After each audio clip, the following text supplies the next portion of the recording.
So for today, our NBA news pertains to a former NBA All-Star named Kemba Walker.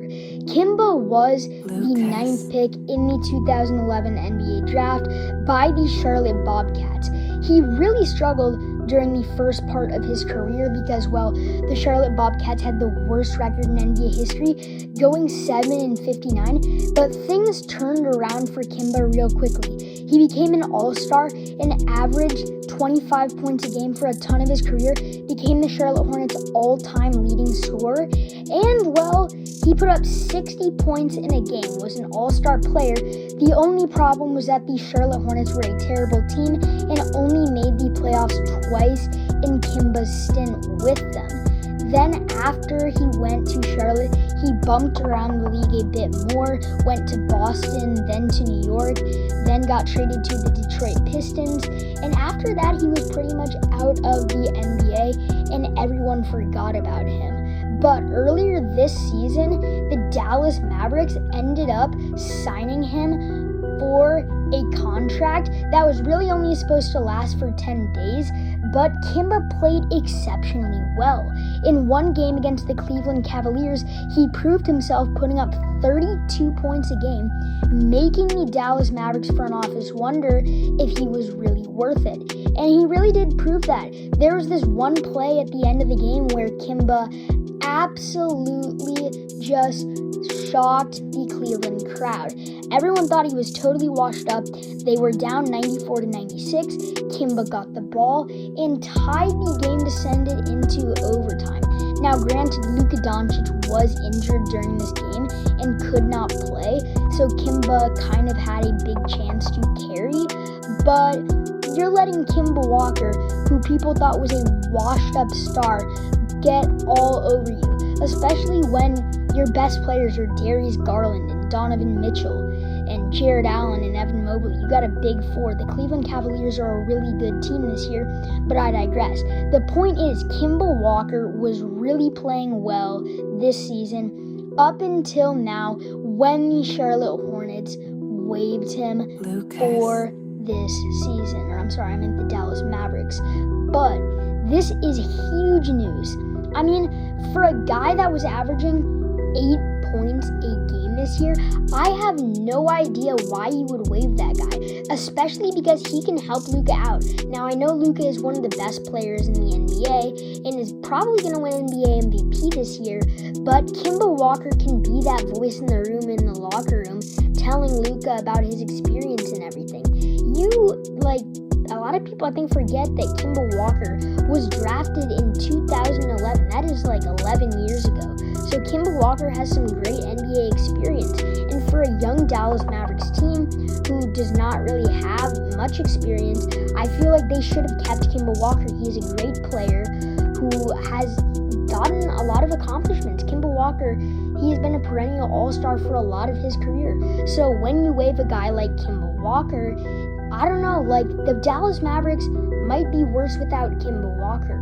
I mean, this guy just came onto the Dallas Mavericks, proved that he could come back, and then he was rejected by them. Fortunately, I think that before the NBA trade deadline, some NBA team will sign him. It'll probably be for a minimum veteran contract, but still, it would be great to see Kemba Walker keep flourishing, because seeing him come into his own and just have a great comeback season this year has been so special to watch. And this isn't even really an instance where they would waive him because of his shooting percentages. In fact, Kemba Walker has had a great season this year.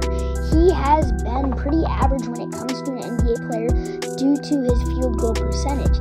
He was averaging 42% from the field overall this season before he got waived by the Dallas Mavericks. I mean, his three-point shooting wasn't great. He was averaging 25% from beyond the arc, but that still is great for a veteran who really has not been a star in a long time. He hasn't played on an NBA court since 2021, so he's probably taken close to 365 days off with playing on an NBA court. Of course, he has been working really hard during the off season and playing great to be able to come back, but man, Kemba Walker was just playing amazing, so I have no no clue why Dallas would have waived him. I mean, he was doing great. His stats, just even not even points per game stats, just any stats, he was doing incredible. So I mean, I don't know, man. But looking back on Kemba Walker's career, he shifted around a bunch of teams before he actually got to Dallas and thought he had a home.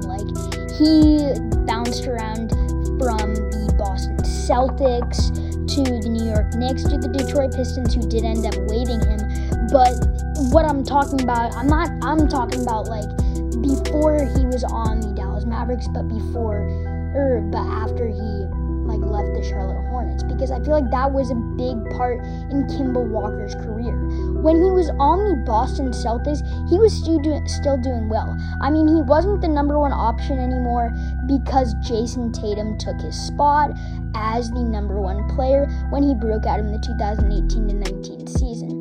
But Kemba Walker was a guy that the Boston fan base loved after Kemba took Kyrie Irving's spot when Kyrie promised to come back during the 2018-19 season and then eventually teamed up with Kevin Durant to play on the Brooklyn Nets. So Kemba Walker was that guy that Boston was excited about, and he did end up playing pretty well for Boston. I mean, he wasn't averaging 25 or anything like he had done with Charlotte, but in his 2 seasons there, he averaged about 20 points per game. But in New York, it all fell apart. Once he got to New York in the 2021-22 season, Kemba started averaging 10 points a game, and on a nightly basis, he would, a lot of times, not even score more than 5 or 6 points. And then eventually the New York Knicks waived him. And I get why they did that. I mean, he had this one game in New York where he had 45 points last year. But other than that, he pretty much played terrible. There was no games where he really played well. So I can understand why New York waived him. But the reason why I can't understand why Dallas waived him is because he was making a pretty good impact on their team and was just kind of carrying for Dallas some games, especially that one game versus Cleveland where he put up 32 points. I'm feeling better than I felt in a very long time. That's really all I can say. I'm excited to be back. I'm happy these guys picked me up. I'm ready to get started. So yeah, I hope we can see Kemba Walker keep playing in the NBA in the future, but for